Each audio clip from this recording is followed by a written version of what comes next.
Bonjour à tous, bienvenue sur le webinaire Migration Messagerie, mettre en œuvre un plan de migration efficace. On va attendre encore 2-3 minutes le temps que les retardataires arrivent. Déjà, donc, bienvenue à vous. Au préalable, n'hésitez pas à laisser ouvert la fenêtre de chat sur la droite. Il y a des compléments qui vont être publiés. Vous pouvez poser aussi des questions via l'onglet qui est dédié dans Live Store. Voilà, alors, on attend quelques secondes encore. Donc, pour rappel, on est près d'une centaine attendus ce matin sur ce webinaire. Bien, je vais commencer. Donc, la messagerie. Donc, migration de messagerie, c'est le sujet de ce matin. La messagerie, aujourd'hui, c'est un outil incontournable. Tout le monde a un email. Tout le monde se sert de sa messagerie quotidiennement. C'est l'application la plus ouverte de la journée. Bluemind, on est connu aujourd'hui comme la solution de messagerie collaborative souveraine. Et si vous êtes là aujourd'hui, c'est que vous avez peut-être pour projet de migrer votre messagerie aujourd'hui ou dans l'avenir proche. Alors, on va voir ce matin ce que ça implique de changer de messagerie, de migrer de messagerie, autant d'un point de vue technique qu'organisationnel. On va noter qu'à la lumière des événements récents, où l'on essaie de mettre un maximum de nos collaborateurs en télétravail pour des raisons sanitaires, les solutions collaboratives qui étaient déjà un outil indispensable en temps normal deviennent tout simplement absolument vitales pour continuer votre activité. C'est dans ces moments que tout doit fonctionner parfaitement et qu'on doit avoir une solution la plus fiable possible. Donc, on a pu voir clairement qu'il y a de nouvelles raisons de migrer aujourd'hui vers un Bluemind dans un contexte où l'expérience a prouvé que la souveraineté des produits que l'on utilise compte beaucoup. Donc voilà, on va se lancer. Donc, petite présentation de ma part. Moi, je suis responsable des opérateurs stratégiques chez Bluemind. Donc, on va parler en bref de Bluemind. Donc, aujourd'hui, Bluemind, c'est le premier éditeur de messagerie européen. C'est le seul endroit en Europe où on développe de la messagerie, de l'agenda, des solutions collaboratives de façon souveraine. C'est aujourd'hui également 500 références de la PME de 10 personnes au ministère avec plusieurs centaines de milliers d'utilisateurs. C'est un modèle open source, donc où les recettes de cuisine, si j'ose dire, sont connues et donc où les formats, les outils qui sont utilisés sont réversibles, sont utilisables sans être confidentiels. Bluemind, c'est 30 intégrateurs. Nous, on est pur éditeur, on développe une solution et les intégrateurs qui sont nos partenaires vont l'installer, l'héberger, proposer du service autour et des spécificités, éventuellement des plugins, des développements, des complémentaires, etc. Mais on y reviendra. Bluemind, c'est aussi une couverture internationale, beaucoup en Europe et en Afrique francophone. Aujourd'hui, c'est de plus en plus une solution qui est utilisée à l'étranger pour ses qualités open source notamment.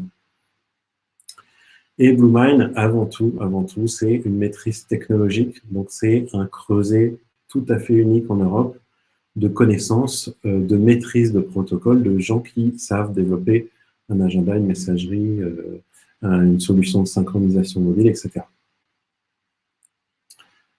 Quelques références. Comme on peut le voir, Bluemind aujourd'hui est présent dans toutes sortes d'entreprises de taille et de secteurs variés, aussi bien dans la défense que l'éducation, les administrations publiques, les entreprises privées, etc. Alors, on peut citer Airbus Défense et Espace, Thales Services, le groupe immobilier Laforêt, le groupe de transport Malherbe, mais aussi l'Institut Pasteur, qui est ô combien important en ce moment, l'Université de Limoges, l'INSERM, qui gère tout l'aspect médicaments en France, et puis des secteurs stratégiques aussi, comme le ministère de l'Intérieur, par exemple. Donc, des solutions, la souveraineté a été notamment un argument.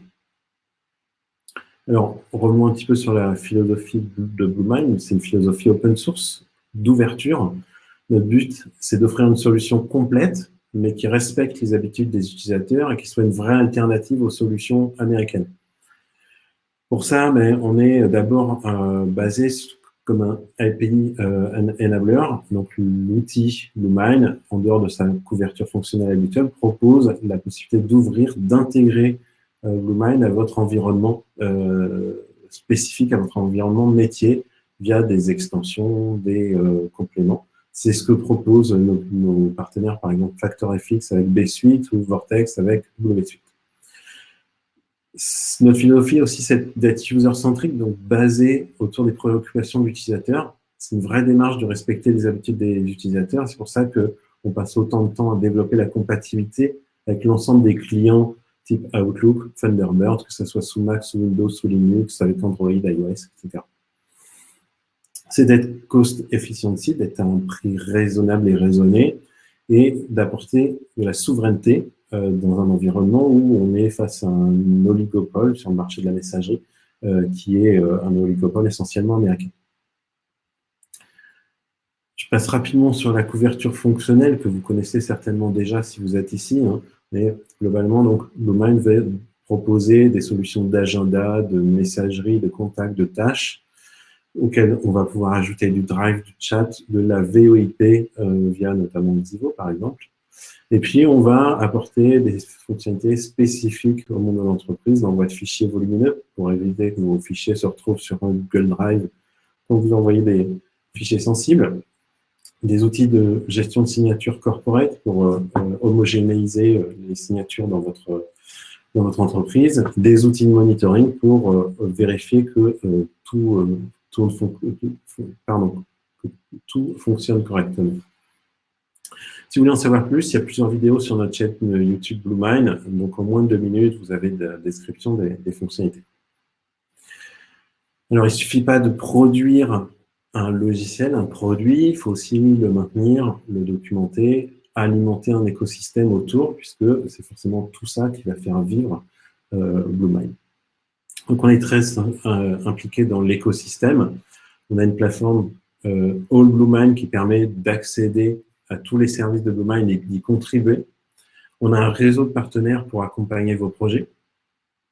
Il y a donc le All Bluemind, je rappelle, hein, c'est un portail d'accès qui vous permet d'avoir de la documentation technique, de la documentation utilisateur, de déclarer des bugs, des demandes de features, etc. À cela s'ajoute une marketplace où on retrouve tout le travail de nos partenaires ou de certains de nos clients.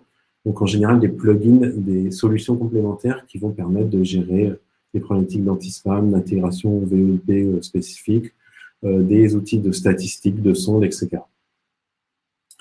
Donc, tout cet écosystème, il ne faut pas oublier l'aspect contribution. Hein, Bluemind, c'est un creuset de compétences de développement, comme je disais tout à l'heure. On a une maîtrise très pointue des protocoles tels que IMAP, LDAP, MAPI, ActiveSync, etc. Ce qui permet de ne pas dépendre d'acteurs tiers, de proposer, par exemple, en termes de contribution, dans la brique Cirrus qui est intégrée dans Bluemind, le mainteneur de Cirrus, c'est un collaborateur de Bluemind. On est impliqué également dans le Conseil national du logiciel libre. Monsieur Rodraco, notre PDG, et on est le président. Et puis, on est présent au Paris Open Source Summit, à Solibre, et puis on a notre propre événement, Bluemind Summit. Voilà pour la présentation rapide. Ensuite, on va regarder l'enjeu. Hein. Est-ce que l'email aujourd'hui, quelle place a-t-il dans l'entreprise? À l'heure des réseaux sociaux, l'email, ça reste le numéro 1 pour les échanges internes et externes. C'est le seul standard disponible partout dans le monde pour échanger des informations, que ce soit dans l'entreprise ou pour les particuliers. La messagerie, c'est le logiciel le plus utilisé. Contrairement à ce qu'on pense, l'email ne recule pas. Au contraire, on va faire un petit commentaire sur les chiffres. Hein. Aujourd'hui, en France, c'est 68 millions de boîtes mail plus que d'habitants. C'est également environ 120 mails pro échangés chaque jour. Donc évidemment, hein, quand on doit échanger ces mails, il faut qu'on ait une interface simple à appréhender, voire sans formation, et que ce soit compatible où que l'on soit, que ce soit en mobilité, au bureau, à la maison, etc. Pour ça, on a une large compatibilité, notamment via Outlook, Thunderbird et terminaux mobiles. Je vais y revenir. Au total, on consacre 5 à 6 heures à répondre à ces mails. On comprend donc que l'utilisateur, aujourd'hui, il doit pouvoir disposer d'un outil facile, simple, fiable. Posez-vous la question, combien de temps vous passez sur votre email? Lorsque vous avez envie de changer de votre messagerie pour améliorer vos capacités de collaboration, par exemple, Bluemind va vous apporter la solution en respectant vos habitudes et celles de vos collaborateurs, en migrant vers Bluemind sans interruption de service, sans perte de données, de façon simple et sécurisée. Donc, comme on le disait, je le répète un peu parce que c'est un enjeu important, la messagerie est l'outil le plus critique de l'entreprise. Aujourd'hui, la messagerie, si elle tombe en panne, c'est plus important qu'un ERP qui plante. Il y a un de mes clients qui est DSI d'un office HLM qui disait si l'ERP plante, on a une demi-journée pour le réparer. Pour la messagerie, par contre, c'est 5 minutes. Cas de panne, vous avez tout de suite le top management qui va venir vous solliciter. Donc, l'insatisfaction rapide des collaborateurs. Donc, ça doit être aussi fiable que le téléphone, hautement disponible. Les données qui sont dedans, elles sont cruciales parce qu'elles doivent être sécurisées, sauvegardées. C'est tout votre métier qui est dedans. Aujourd'hui, la messagerie, c'est vos factures, vos commandes, vos projets, vos contrats, les rendez-vous. Donc, c'est tout ce qui fait votre métier tous les jours. Ce sont des données critiques. Bien, pour un logiciel aussi critique, on a un marché qui est positionné de façon un petit peu curieuse. On a un marché qui est un oligopole. Un marché, on n'a pas vraiment le choix. Alors, on a globalement Exchange ou Office 365, qui est le même produit éventuellement hébergé. On a Google Suite de l'autre côté, et puis avant, on avait IBM Domino, donc qui est devenu plus vraiment, qui est largement en retard maintenant. Donc, on a deux acteurs qui trustent le marché, ce qui empêche d'avoir le choix, ce qui empêche d'avoir une relation équilibrée avec son fournisseur.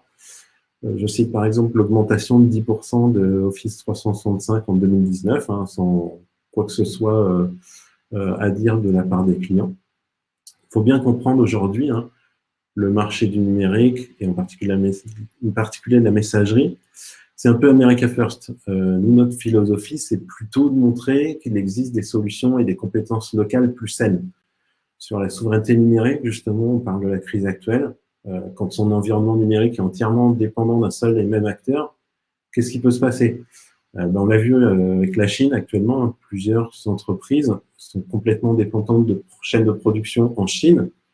Quand elles ne peuvent plus produire à cause du Covid-19, c'est là où on se rend compte de l'aspect souveraineté qui est très important. Donc, Bluemind, on apporte une autre approche. Les grandes différences, c'est le côté souverain, local, la relation équilibrée aussi, notamment en termes de prix qui reste stable. On est concentré sur les usages des utilisateurs et donc leur satisfaction. On n'impose pas de pratiques particulières. Évidemment, on est compatible avec toutes les solutions de logiciels clients du marché.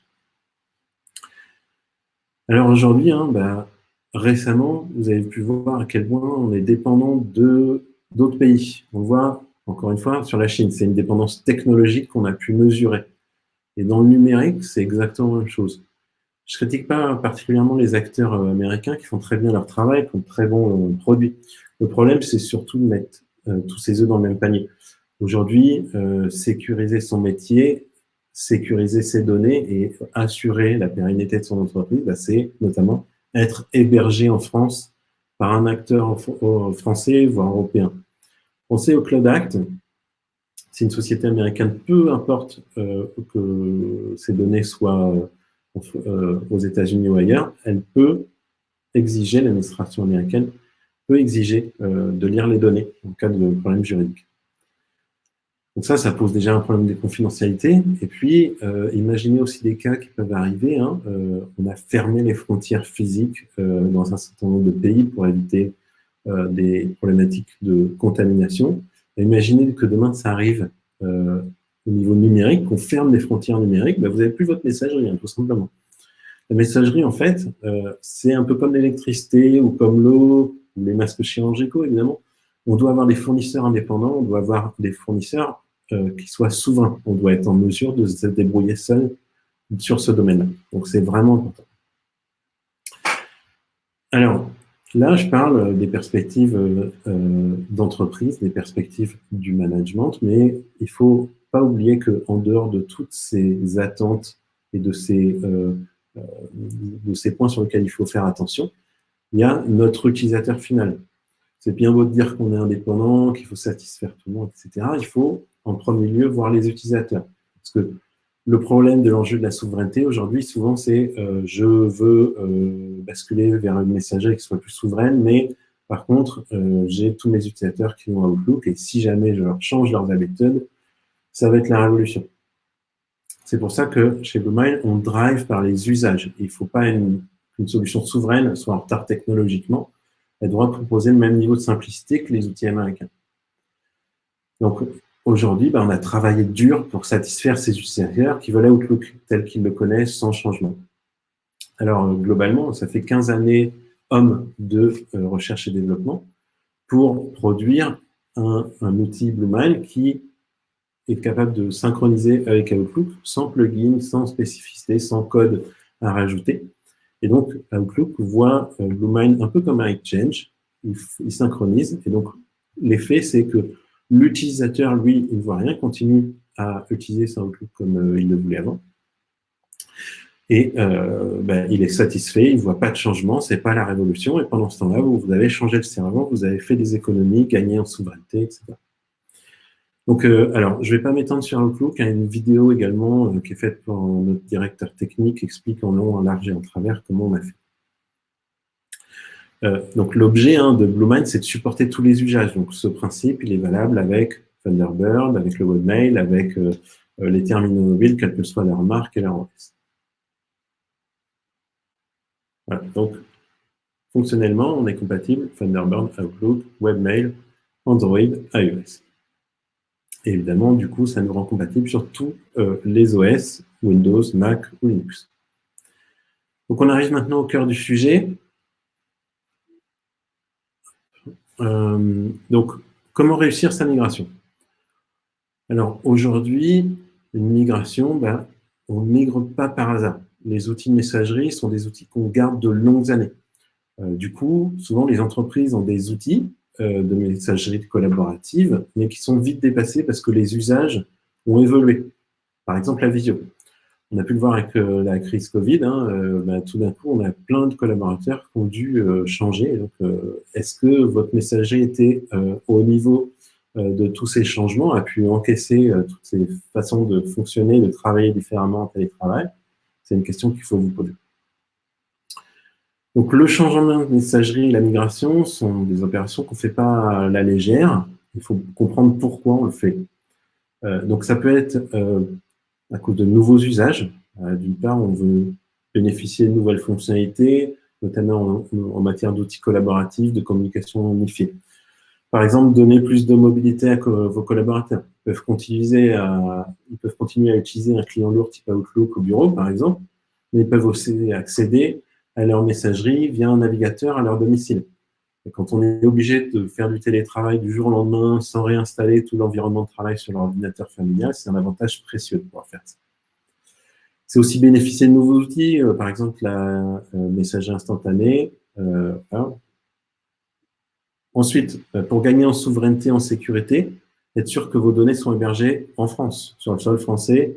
À l'heure actuelle, ça devient, comme on a pu le voir, un enjeu majeur.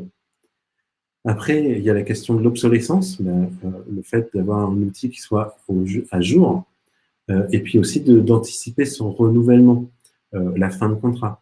Le principe, souvent, c'est quand on va migrer, il faut s'y prendre un petit peu à l'avance, 6 à 12 mois en général, pour éviter de se retrouver avec un outil obsolète, mais sur lequel on est bloqué dans les contrats. Il faut aussi gérer l'aspect organisationnel, lorsque, par exemple, on va faire un rachat, une fusion, ou par exemple 2 mairies vont intégrer une communauté de communes, vous allez avoir des problématiques de migration de messagerie vers un seul outil. Et donc, il va falloir faire ces migrations de façon parfaite.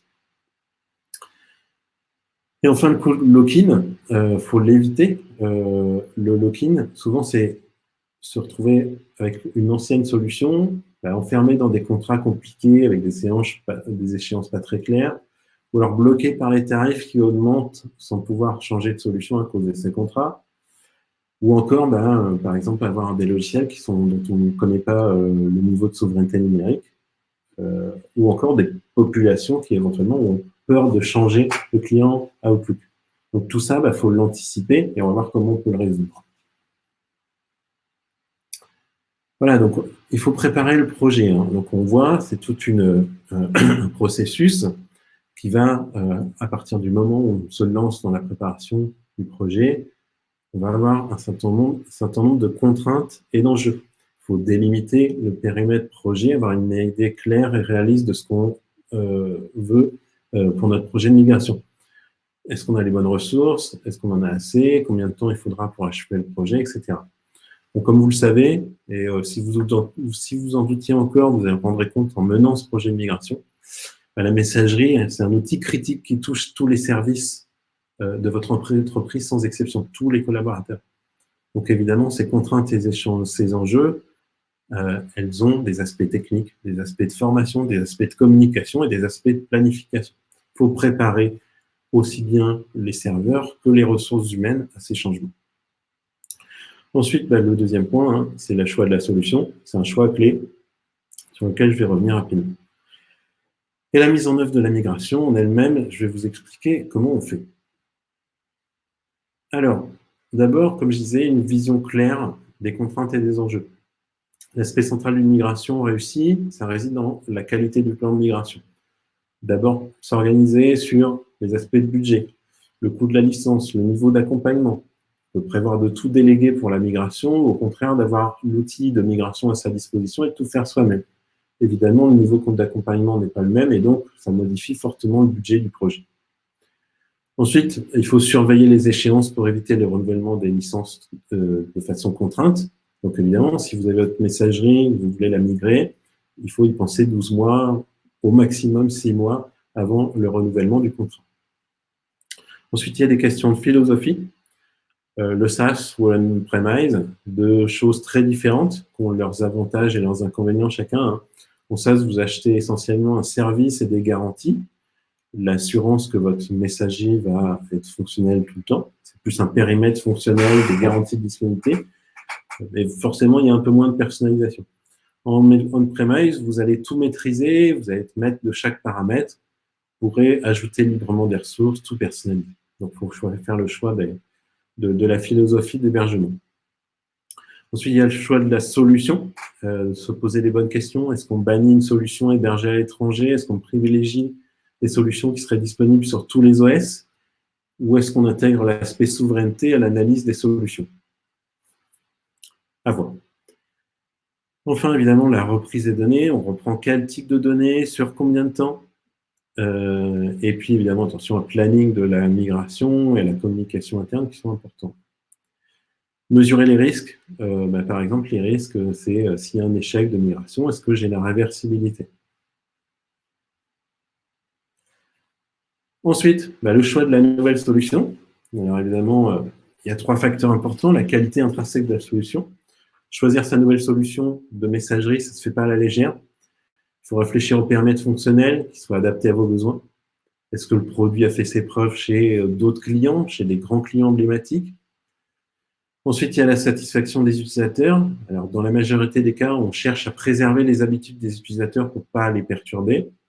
C'est, comme vous le voyez, hein, l'email, c'est bien ancré dans le quotidien des salariés et chaque changement, ça peut engendrer une nouvelle bouclier. Donc, il faut l'éviter. Il faut anticiper en préparant bien son projet, en prévoyant dès le départ des formations, en impliquant les utilisateurs très tôt. Notamment si on change d'interface de messagerie, par exemple. Alors, vous pouvez, par exemple, changer pour le webmail alors que vous étiez en client lourd, mais vous pouvez aussi faire le choix de tout changer sans rien changer. Par exemple, l'email peut vous permettre de conserver votre client de messagerie habituel, si c'était Thunderbird, si c'était Outlook, par exemple, tout en passant à l'open source souverain. Donc, vous changez le moteur, mais sans changer le client. Et vos utilisateurs, à la limite, ils vous presque rien. Et puis, évidemment, la pérennité. La pérennité, c'est est-ce qu'il y a des évolutions possibles sur le périmètre fonctionnel de l'outil? Est-ce que je peux rajouter des utilisateurs aussi? Est-ce qu'on peut brancher le reste du système d'information grâce à une API, par exemple? Et est-ce que mes données sont réversibles, basées sur des standards ouverts? Parce que, évidemment, c'est le cœur du métier, de votre métier, c'est de pouvoir avoir des données qui sont lisibles dans 5 ans, dans 10 ans, etc. Et puis, quel est le modèle économique de l'éditeur? Est-ce que c'est bien un modèle basé sur la souscription, donc sur des revenus réguliers? Est-ce qu'il y a un écosystème important qui apporte les évolutions à la solution? Voilà. Donc, une fois qu'on a fait ce choix, voilà, il faut que la solution, elle délivre un périmètre fonctionnel utile à votre entreprise. Donc, souvent, c'est mail, agenda, contact, tâches. Il faut que, d'abord, ce soit très bon sur le cœur. Il n'y a pas tant de solutions qui savent vraiment faire correctement ce cœur, mail, agenda, contact, tâches. Par rapport aux besoins, il faut d'abord se concentrer sur le cœur pour que la mise en œuvre se passe bien. Ensuite, vous pourrez étendre les fonctionnalités. Mais souvent, les projets qui sont des échecs, c'est ceux qui ont déployé une trop grande liste de fonctionnalités, beaucoup de fonctionnalités. Et ensuite, l'utilisateur, il s'est retrouvé devant un panel de fonctionnalités énorme. Il a interprété ça comme quelque chose de trop complexe et trop large, et il a un peu refusé la nouvelle solution. Donc, on se concentre sur le cœur, et après seulement, on passe à l'étape suivante, on étend les fonctionnalités, et le cas échéant, on forme les utilisateurs en conséquence.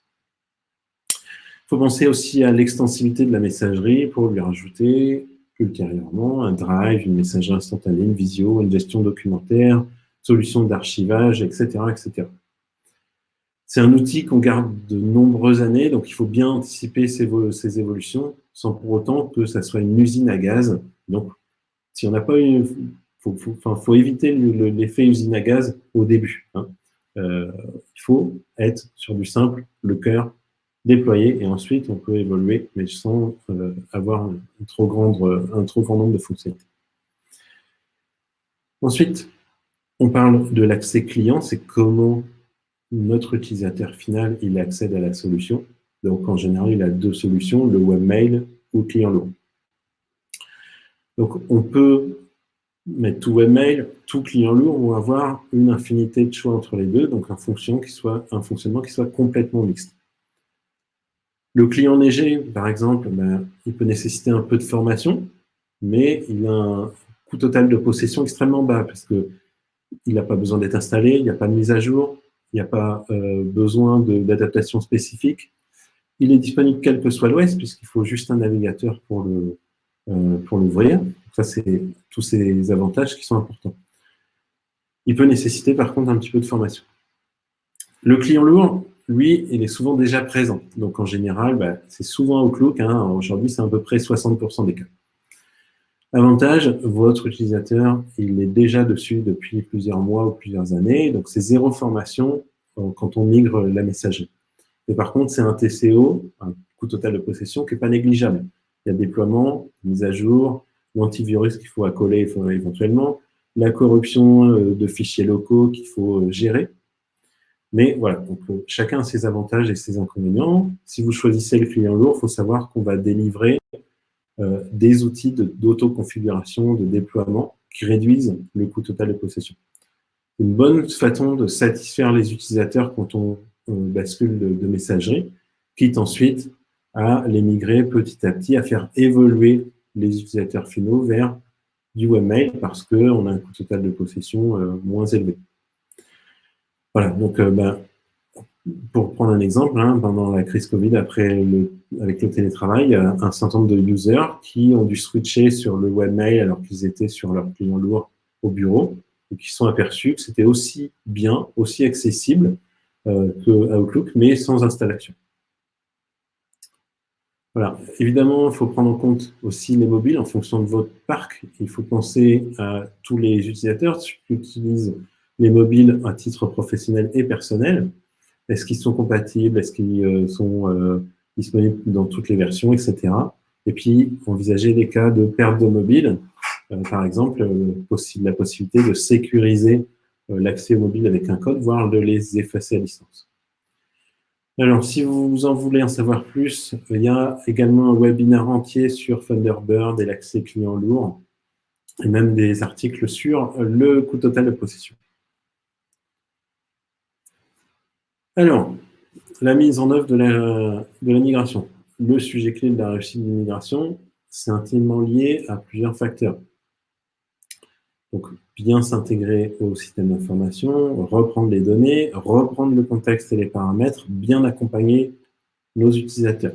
C'est donc une bonne organisation qui est essentielle pour que les utilisateurs ils soient satisfaits, qu'ils comprennent bien à la fois les gains de la nouvelle solution, les changements que cela induit, donc ils puissent intégrer ce nouveau projet de façon sans douleur. Bon, je rappelle une chose, la migration d'une messagerie, c'est une opération complexe techniquement, mais qui est très maîtrisée par des outils qui sont fournis et qui permettent de migrer sans douleur, qui automatisent de façon très importante le processus. Donc, on peut dire que l'opération la plus complexe, ce n'est pas l'aspect technique. Le point central, c'est plutôt d'éviter l'insatisfaction des utilisateurs par manque d'information ou de formation. C'est pour ça qu'il faut gérer plusieurs aspects, donc organiser, planifier, migrer techniquement, gérer les données des utilisateurs ainsi que leur contexte, la formation, la communication. Voilà.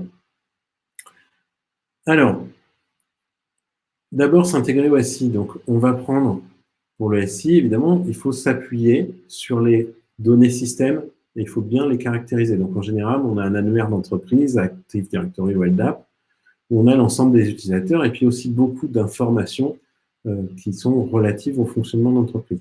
Donc, il faut bien les reprendre, être sûr d'avoir les champs pertinents, vérifier qu'ils sont bien à jour pour qu'on puisse automatiser de façon importante la migration. C'est important puisque c'est là-dessus que Bluemind va s'appuyer pour l'authentification, éventuellement pour les processus de SSO.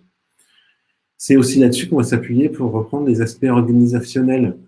Donc, on migre les utilisateurs, mais on va migrer aussi les boîtes fonctionnelles, les ressources, la liste globale d'adresses et tous les objets qui ne sont pas normalisés. Donc, quand on migre, par exemple, des sociétés comme La Forêt, c'est 6 000 collaborateurs avec 400 agences. Évidemment, tout ça se doit de se passer de façon automatisée. On ne peut pas, évidemment, passer dans chaque agence pour faire une migration. Et ensuite, il y a la reprise des données utilisateurs. Donc, la reprise des données utilisateurs, vous avez la migration des emails en premier lieu. Après, les agendas, les carnets d'adresses. Suivant les scénarios, on va reprendre toute partie des données en fonction des contraintes de volumétrie, de durée des données qu'on veut garder également. Bref, quel que soit le scénario, on va traiter la migration, mais cette migration, ça peut représenter beaucoup de données sans avoir la possibilité d'arrêter le service. Il faut donc que les outils de migration fonctionnent dans un mode incrémental et sans nécessité d'arrêter la messagerie. Donc, on a des outils pour réaliser tout ça. Et évidemment, il suffit de migrer les données, il faut migrer le contexte et les paramètres des utilisateurs. C'est un aspect important. Donc, aujourd'hui, ce qui fait votre organisation, votre satisfaction d'utilisateur, c'est que vous avez votre messagerie, vos mails classés, etc. Mais vous n'avez pas envie de vous occuper des aspects techniques entre end-users. Ce que vous voulez, c'est de ne pas être perturbé. Donc, plus vous retrouvez des données de contexte, mieux c'est. Et donc, par exemple, dans un service, mes collaborateurs, ils ont une organisation, un fonctionnement qui doit être repris. Il y a plein de propriétés liées à leurs données collaboratives. Donc, par exemple, les partages de boîtes aux lettres. Par exemple, les pièces jointes dans les agendas. Les délégations, les partages d'agenda également. Les ressources, les voitures de location, salles de réunion, vidéoprojecteurs, etc., qu'on doit retrouver tout de suite. Il y a également tout ce qui va être alias pour lequel on répond, si je réponds au nom d'un service. Il y a le fait de gérer aussi la reprise de ma signature, de mes redirections, de mes filtres, des délégations que j'ai avec mes collaborateurs. Donc tout ça, ça va apporter un maximum de gains en termes de confort pour l'utilisateur. On n'est pas obligé de tout reprendre, tout le contexte, etc. Mais plus on reprend du contexte, et plus les utilisateurs sont, prennent la migration comme quelque chose de positif. Pour revenir sur les aspects de signature, par exemple, on a tout un outil qui va permettre de provisionner de façon automatisée. Là encore, il y a une vidéo que je vous invite à voir sur YouTube. Donc maintenant qu'on a une stratégie à peu près définie, qu'on a fait les grands choix, on peut définir un plan de migration très précis. Donc pour ça, il va falloir penser à prendre en compte les différents profils des utilisateurs, hein. Est-ce que c'est les utilisateurs en lambda, sur lesquels on va migrer l'ensemble des données de façon automatisée, ou est-ce qu'on a des utilisateurs VIP avec des besoins spécifiques? Est-ce que cette migration elle va être progressive ou être phasée groupe par groupe? Souvent, on met d'abord un pilote sur quelques utilisateurs, et puis quand on a validé, on lance la migration. Donc, soit on fait une migration d'un coup, donc les outils qu'on propose sont très simples à comprendre, et ce n'est pas de formation très longue, donc on peut migrer de façon, comme on dit, en one shot, donc d'un coup, mais ce n'est pas toujours adapté. Ça peut être un risque, par exemple, parce que le volume de données est très important. Donc, ça peut prendre plusieurs jours. Soit on migre par groupe, donc progressivement, ce qui peut être plus simple à gérer pour les utilisateurs, si on a bien pensé aux contraintes, notamment les aspects de formation, etc. Il y a vraiment une contrainte forte pendant toute cette phase de migration sur la continuité du service de messagerie pendant la migration. On doit pouvoir continuer à envoyer des emails, recevoir, prendre des rendez-vous, fonctionner en mobilité. Donc tout ça sans arrêt de service, alors qu'il y a 2 serveurs qui fonctionnent, l'ancien serveur de messagerie et le nouveau. Donc cette cohabitation, elle doit prendre en compte que les utilisateurs ils reçoivent toujours des messages, et donc il y a un mécanisme qui s'appelle split domain qui va vérifier l'arrivée des mails et les envoyer sur les bons serveurs, chez les utilisateurs qui sont migrés ou pas migrés. Il va également gérer tout ce qui est traduction d'adresses. Quand on fusionne 2 sociétés et qu'on ne répond plus que sur un domaine de messagerie, il va gérer tous ces aspects de routage de mails. Donc, gérer tous les aspects de cohabitation. Donc, il faut assurer un suivi. Donc, pour assurer ce suivi, vous devez avoir un chef de projet qui va réaliser toutes ces opérations. Une fois que tout est migré, ensuite, on va pouvoir réaliser les opérations de décommissionnement, d'arrêt de split domain, d'arrêt de l'ancien serveur, etc. Et si vous avez bien géré tout ça en termes de planning, de communication vers les utilisateurs, ça peut être, donc la migration, elle peut être effectuée en une nuit ou un week-end. Et donc, si vous avez anticipé l'aspect de formation, la semaine précédant la migration, le lundi matin, vous avez tous vos utilisateurs qui sont opérationnels avec le nouveau système, qui sont prêts tous à utiliser le client de messagerie, sans avoir perdu de temps de travail, sans avoir eu de temps d'interruption de service. La seule chose que ça va provoquer, c'est une petite vague de support dans le premier mois d'utilisation sur des questions un petit peu pointues. Donc tout ça, cette vague de support, vous aurez pu l'anticiper grâce à tout ce qui est accompagnement au changement. Donc, en formant l'équipe IT qui va être un peu les spécialistes, les experts de la messagerie qui vont répondre aux questions les plus pointues. En formant des référents, des gens qui vont être dans chaque service et qui vont savoir un peu plus que la moyenne sur la messagerie et pouvoir aider les utilisateurs finaux. Et puis, la formation des utilisateurs, en particulier quand on change de client de consultation. Donc pour tout ça, il y a des ressources, des outils, des guides, des documentations, des aides-mémoires qui permettent de gérer ces formations. Alors, pour finir, comme on le voit, changer de messagerie, c'est toucher à l'outil le plus important de l'organisation. Et donc, ça doit se faire sans douleur, sans problème, dans un environnement où on a 3 clés importantes. La souveraineté numérique, donc qu'elle soit technologique, les compétences en France, la maîtrise des solutions, on évite de donner des clés de sa messagerie à des acteurs américains, le support, la formation, qui soit en France, mais également tout ce qui est philosophie de la solution. L'open source, c'est quand même un modèle très très bon pour garder des données sur le long terme. Évidemment, jamais oublier la satisfaction utilisateur via l'utilisation des clients lourds, les processus de migration simples, le fait que l'utilisateur ne soit pas perturbé dans ses habitudes, et puis la pérennité de la solution choisie, autant en termes de modèle économique que d'indépendance, etc. On peut citer le ministère de l'Intérieur, Airbus, le groupe Laforêt, qui ont tous choisi aujourd'hui Bluemind avec une grille d'analyse. Il y a même UFC que choisir, qui a une grille d'analyse encore plus pointue que la moyenne.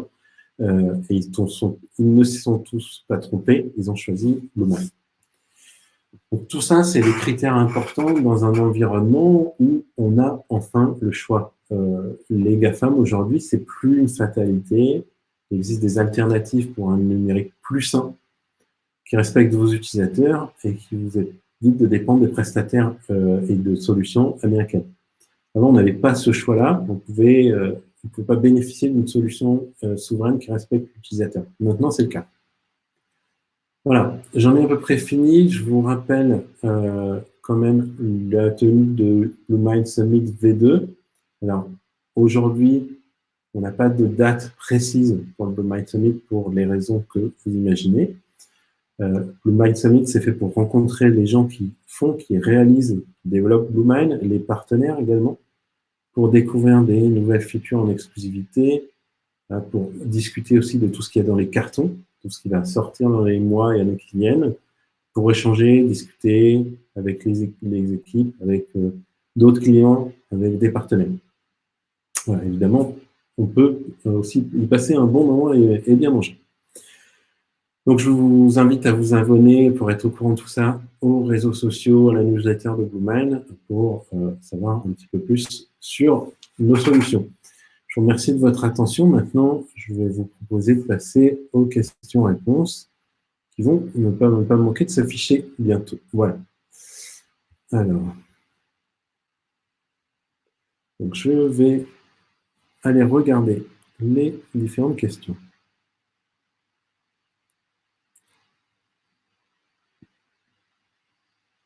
Alors, je vais passer vite sur les questions, parce qu'il y en a pas mal.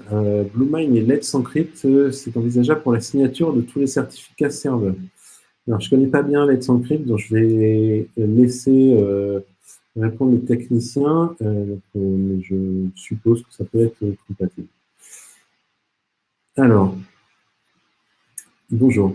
Vous parlez des fonctionnalités essentielles qui sont très fortement liées à la messagerie. Agenda, contact, tâches notamment. Comment Bluemind permet la migration de ces fonctionnalités? Donc, celle-là, j'ai décrit, on migre l'ensemble des features, des données et du contexte.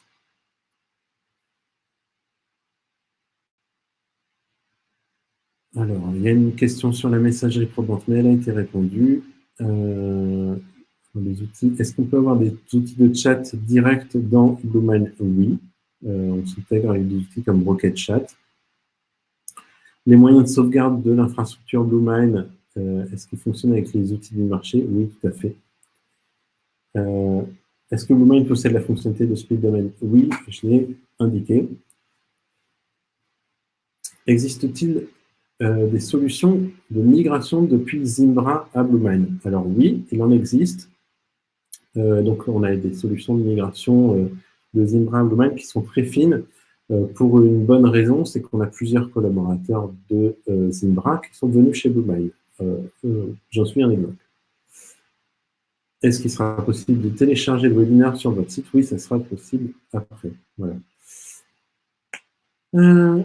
Ensuite, une autre question, des prérequis spécifiques à basculer vers un Hosted Exchange OVH vers Bluemind. Alors non, il n'y a pas de prérequis spécifiques. Évidemment, il faut avoir les mots de passe administrateurs, mais tous les outils de migration sont prévus. Il y a des partenaires pour vous aider.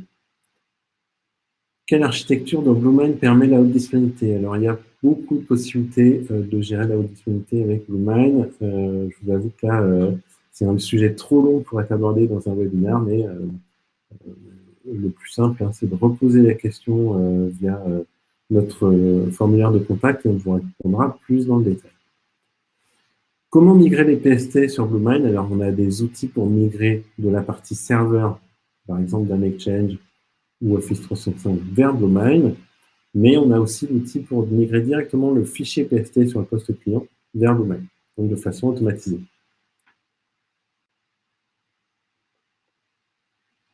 Alors, j'ai épuisé les questions, n'hésitez pas à en poser encore.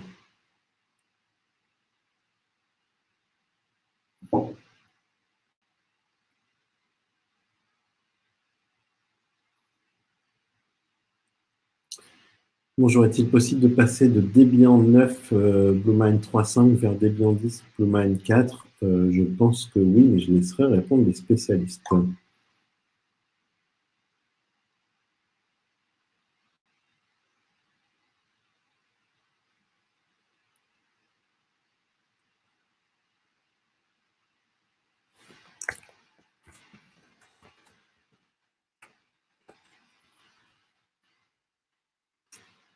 Alors, côté client lourd, Outlook, Mac 2019, il n'y a pas vraiment de PST. Est-ce qu'une migration est aussi possible? Oui, c'est possible via la migration IMAP. Vous abordez la partie smartphone. Bluemine permet de s'affranchir d'un MDM. Donc, pas vraiment. Aujourd'hui, Bluemine va assurer un certain nombre de fonctionnalités qui sont incluses dans ActiveSync, notamment le verrouillage du téléphone via un code et puis l'effacement à distance. Donc ça, c'est des fonctionnalités qui sont incluses dans un MDM, mais un MDM est capable de faire beaucoup de choses beaucoup plus étendues. Donc si vous avez besoin de ces fonctionnalités étendues, il faudra un MDM. Qu'en est-il des fonctionnalités antivirus, anti-spam? Alors, comme de plus en plus de solutions de messagerie éditeurs, l'antivirus anti-spam n'est pas inclus pour la bonne et simple raison que c'est un métier à part entière, hein, l'anti-spam et l'antivirus. Alors, soit on donne un outil qui est effectivement un antivirus anti-spam, mais qui n'a pas de base d'entraînement, donc il ne sert à rien. Soit on fait appel à une solution tierce qui, elle, a un entraînement très poussé. Je pense notamment à VD Secure, qui est un acteur français mondialement connu et qui constitue aussi une solution souveraine. Alors là, il y a plein de questions qui arrivent. La refonte graphique de Bluemine a déjà été repoussée ou est-elle prévue prochainement? Elle est prévue dans le courant de l'année, effectivement, probablement à la fin de l'année.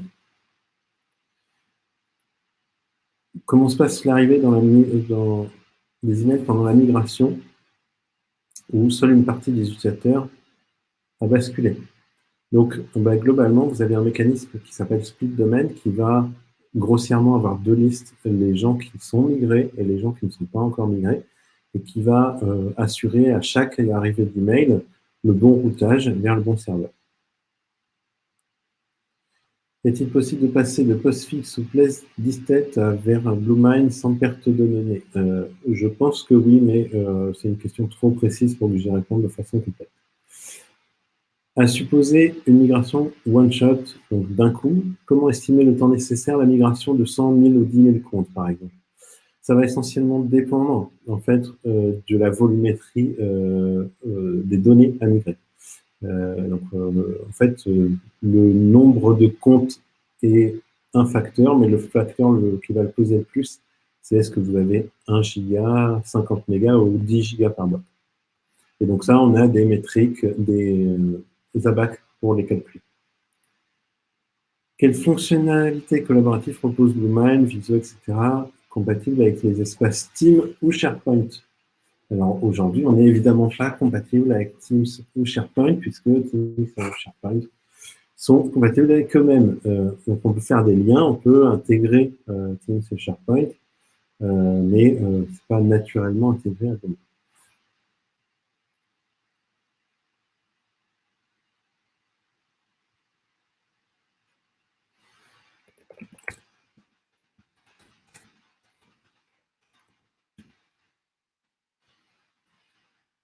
Est-il une documentation permettant de mettre en place une installation multiserveur? Oui, bien sûr, dans notre portail All Bluemine.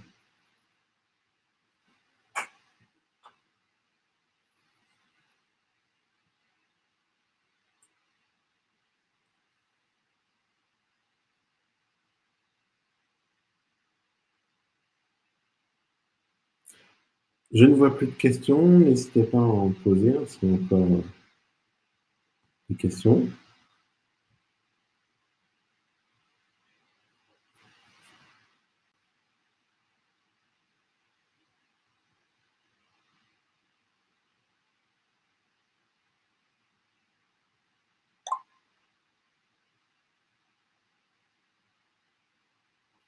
Y a-t-il une intégration native avec Alfresco? Alors, je crois qu'un de nos partenaires, effectivement, a un outil d'intégration, donc un plugin d'intégration avec Alfresco.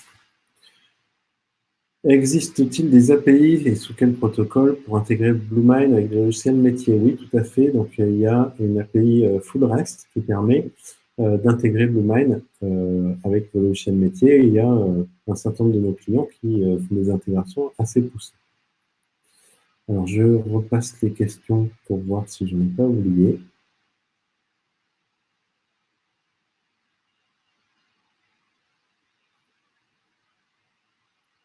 Là, je n'en ai pas oublié pour l'instant, mais il y en a peut-être une nouvelle.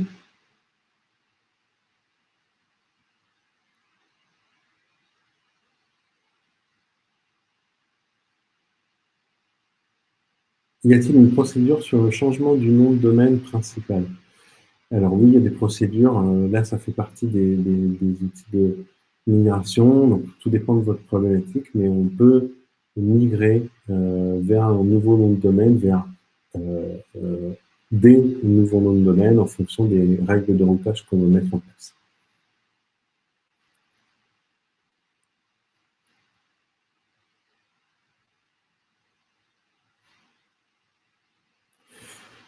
Les règles de messagerie sont-elles définissables dans le client Outlook? Sont-elles stockées sur le serveur Bluemind et fonctionnent-elles indépendamment du client Outlook? Alors, à ma connaissance, oui, si vous mettez une règle de tri dans Outlook, elle apparaîtra au niveau du serveur, donc c'est une partie qui est synchronisée. À vérifier, je ne veux pas raconter de bêtises, mais il me semble que c'est le cas. Pour la sauvegarde, êtes-vous compatible avec Commvault? A priori, oui. Les catégories définies dans Outlook sont-elles reprises et fonctionnelles dans Bluemind? Alors, si vous parlez des catégories au sens tag, là, aujourd'hui, je ne pense pas que ça soit repris.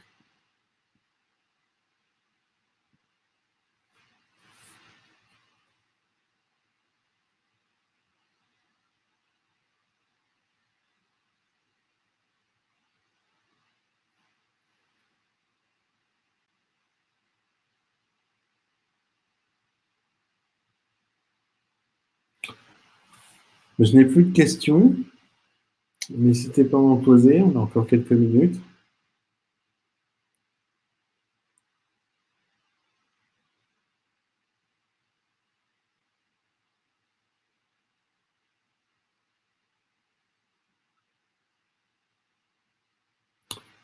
Très bien, plus de questions. Donc, je vais vous proposer de clore ce webinaire. Pardon, hop, si, il y a 2 questions qui viennent d'arriver. 3. À part le côté souveraineté et coût, comment se positionne Bluemind par rapport à MDMod? Alors, globalement, pour faire simple, Bluemind est un outil qui est, je pense, relativement plus moderne, puisque basé sur des solutions beaucoup plus répandues et prouvées. Hein, donc, on délivre une couverture fonctionnelle aussi étendue, mais avec une capacité de déploiement des outils, notamment au niveau du YAML, qui vont un peu plus loin.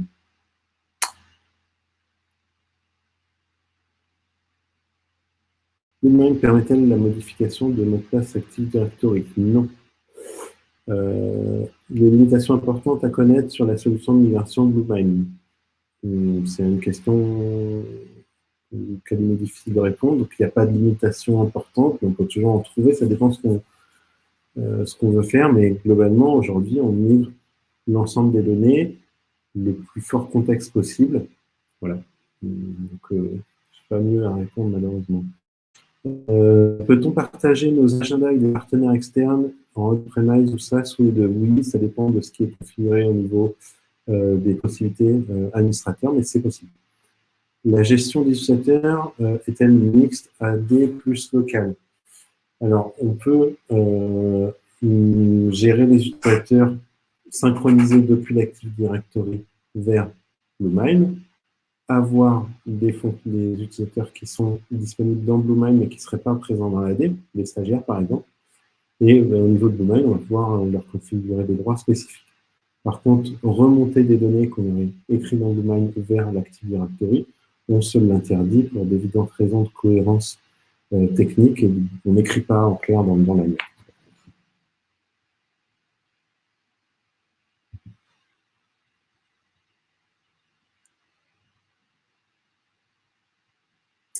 Avez-vous intégré une authentification SML? Oui.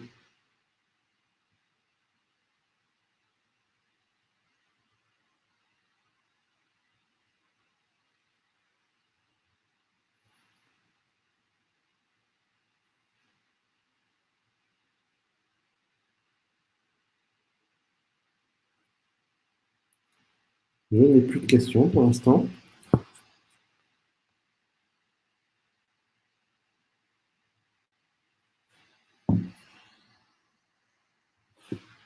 Peut-on utiliser YubiKey avec Bluemine? C'est une bonne question.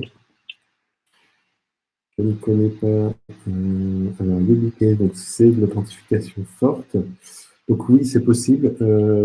Bluemine peut s'intégrer à ces processus de SSO et d'autres d'authentification forte.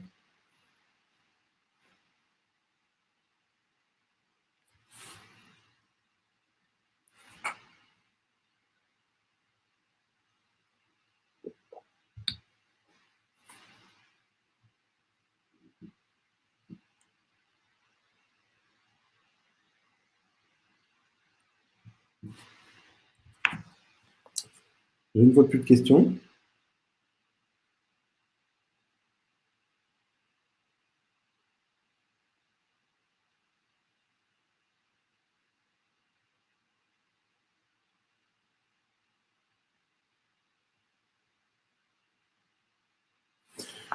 Et je vous propose,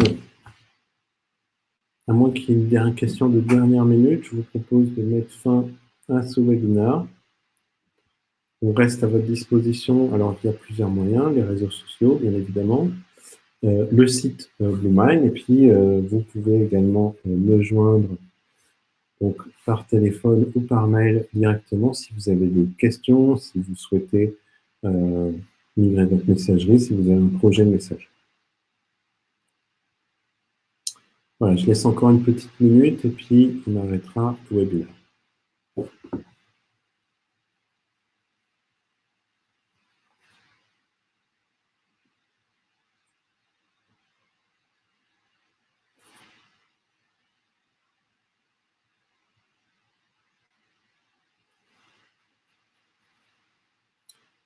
Très bien.